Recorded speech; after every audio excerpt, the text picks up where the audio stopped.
What's going on, everybody? Welcome back to the channel. Thank you so much for watching and supporting. We've got a great video for you guys today. We're gonna be talking about potential end to Uber because of self-driving vehicles, something that at one point they said was done, but is now back.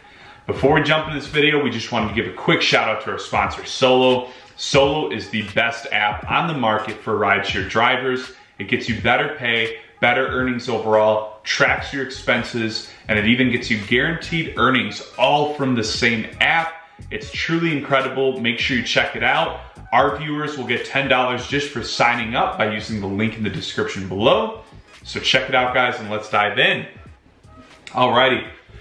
So Uber is planning to launch driverless food deliveries in an attempt to be a beta, essentially, for all of driverless vehicles. Now, as you guys know, they already tried this once, and then one of those iRobot cars freaking ran someone over, so they got rid of it for a while. But let's be honest, it's coming back. Now, here's the thing. This is my opinion, so take it with a grain of salt. But they're tanking. I mean, there's just no way around it. They are tanking, they're never profitable. Every move they make is essentially cutting something on us, cutting employees, racking up their pockets. I feel like our boy Dara was probably in a little bit of a threat of losing his job if he didn't ramp his numbers up, so he ramps the numbers up in any way possible, doesn't care what happens to us, deactivates a lot of the best drivers for inexplainable reasons, and then just runs promotions for newer drivers just to get by. I mean, the turnover rate is absurd with new drivers. 3% of drivers actually stay driving. So what do they got to make a big move for? Getting rid of us. We're the problem right now. Because if we're out of the equation, obviously, you know, they're making massive, massive money. So in my opinion, driverless vehicles are their lifeline. Now, there's tech experts that say that this is still a decade out, but they're saying that at least Uber Eats Deliveries will have driverless cars this year. So starting as soon as this year, and obviously they would unveil it slowly, but there's gonna be driverless vehicles doing your Taco Bell deliveries, doing whatever delivery. And what do you think that is? It's just a test to see how it goes. They'll start small. If it goes well, Uber Eats will go first. All the other delivery programs will go next for driverless vehicles. Eventually, they'll probably all merge into one, because if there's no drivers, then it's like, what's the point? So someone's gonna buy out everyone else, or they'll slowly combine forces, who knows? But the reality is that's where they're gonna start. Then as it goes well and they slowly take on the delivery industry, well then guess what happens next? Then it goes to Uber. And they'll find new ways to make it safer, and it might be a total of 5 to 10 years to really get it going. But what happens in the meantime is we all start getting scaled down. And where do you think is gonna go first? It's gonna be the big markets. They're not gonna start with the boony towns. It's gonna be all the biggest, highest performing cities where drivers make the most money. So they partnered with a global driverless technology company called Motional, implementing their all-electric vehicles to deliver orders.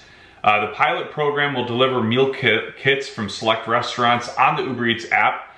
It'll be all around California, the best markets.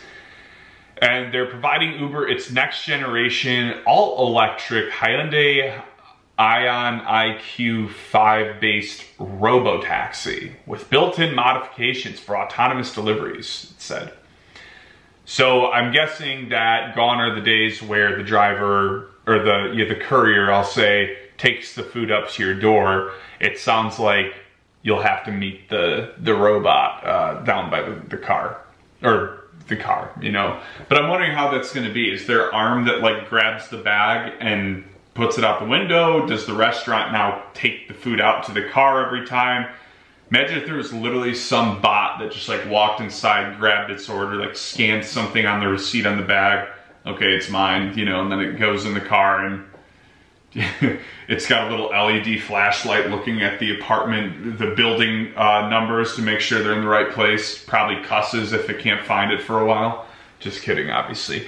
But all in all, to me, this is, I mean, the writing's on the wall, because they just can't sustain their horrible numbers that much longer. And obviously by that much longer, that could mean another 5 to 10 years.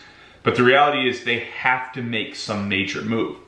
Driver's trust is at an all-time low. We all like hate the company, even though we drive for them. You know, we're thankful for the opportunity, but it's gotten harder and harder and harder. And drivers are quitting faster and faster and faster. Those of us who have been around for a long time aren't really getting that many rides. I drive probably 10% as often as I used to. Maybe a day a week. Sometimes not even that. Because there's not many days where I'm really like, it's worth it. And God forbid I get a bunch of long distance rides where I swear I'm only getting 20% of the fare. You know, it just doesn't make sense. So I'll keep you guys updated if we get any more news on that. I hope you guys enjoyed it. Please like, share, comment, subscribe. Make sure you check out Solo. Get at least that free $10. It's probably more than you'll make on your first 2 rides today. And all around, guys, it's an amazing app. Hope you guys do crush it out there this week, and I will talk to you guys soon.